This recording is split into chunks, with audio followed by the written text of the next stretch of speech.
अपनी जात बताओ और अपना हक पाओ। देश की सियासत में इन दिनों यही बात गूंज रही है, क्योंकि केंद्र की सरकार ने जातिगत जनगणना करवाने का ऐलान कर दिया है। यह कह दिया है कि जातिगत जनगणना करवाई जाएगी। यह वो मुद्दा है जिसको विपक्ष ने बहुत जोर शोर से उठाया।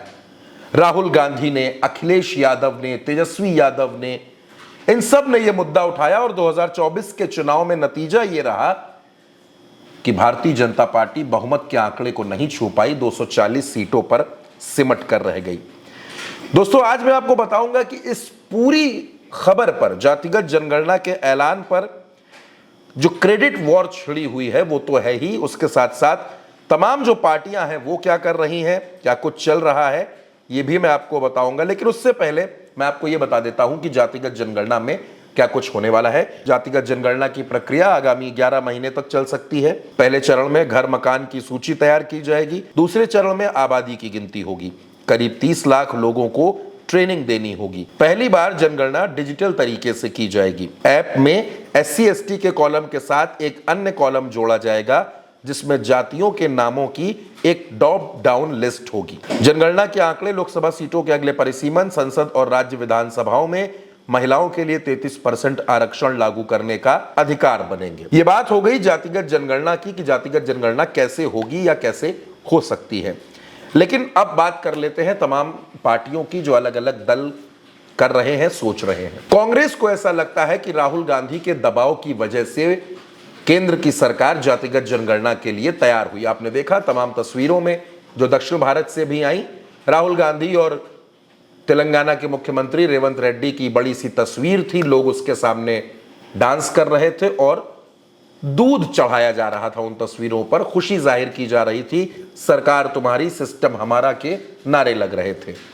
कांग्रेस जोर शोर से यह कह रही है कि राहुल गांधी के दबाव में केंद्र की सरकार इस बात के लिए तैयार हुई है।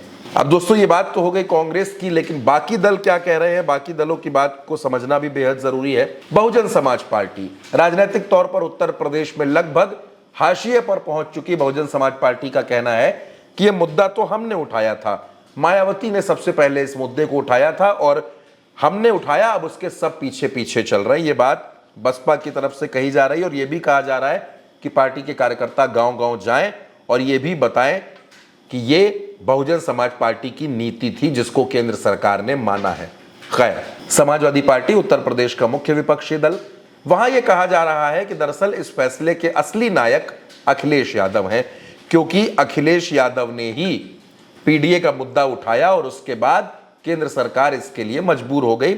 जातीय जनगणना का नायक अखिलेश, इस तरीके के पोस्टर भी उत्तर प्रदेश के अलग अलग शहरों में लगाए जा रहे हैं। साथ ही साथ समाजवादी पार्टी इस मुद्दे को लेकर गांव-गांव जाने की तैयारी भी कर रही है। और अब बात कर लेते हैं उत्तर प्रदेश के छोटे दलों की जो सरकार के सहयोगी भी हैं।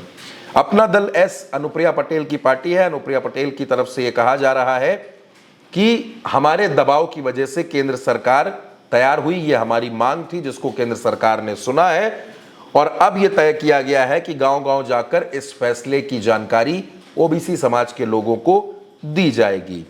संजय निषाद पार्टी सरकार के सहयोगी, उनका भी यह कहना है कि यह फैसला हमारी वर्षों की मेहनत का परिणाम है। हम लगातार सरकार से इसकी मांग कर रहे थे और उन्होंने यह भी कहा कि सामाजिक स्थिति OBC समाज की कैसे मजबूत होगी, इसकी जानकारी गांव-गांव जाकर लोगों को दी जाएगी। ओम प्रकाश राजभर की पार्टी है, सरकार की हिस्सेदार है। उनका यह कहना है कि सिर्फ जातिगत जनगणना तक नहीं बल्कि OBC के अंदर भी प्रतिनिधित्व की बात होगी। पार्टी गांव में सभा करके बताएगी और यह बताएगी कि OBC की अंदरूनी हिस्सेदारी का सवाल अब सबसे अहम बन गया है और सिर्फ सुभाषपा इसे उठा रही है। आम आदमी पार्टी प्रयागराज से इसकी शुरुआत करने जा रही है अपने मिशन की।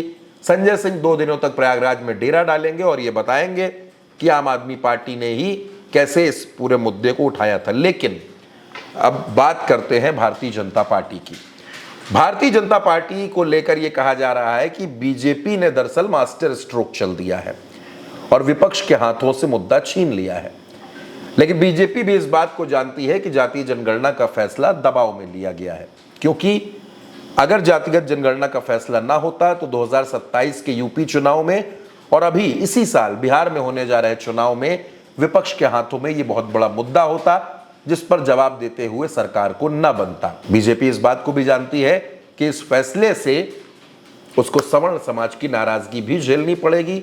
अब उनकी नाराजगी को बीजेपी कैसे देखेगी, कैसे उसको निपटेगी, उससे यह बीजेपी को तय करना है। फिलहाल सभी सियासी दल इस पर अपना अपना दावा कर रहे हैं। उनका कहना है कि हमारे आंदोलन की वजह से, हमारी मांग की वजह से, हमारे दबाव की वजह से केंद्र सरकार ने यह फैसला लिया है।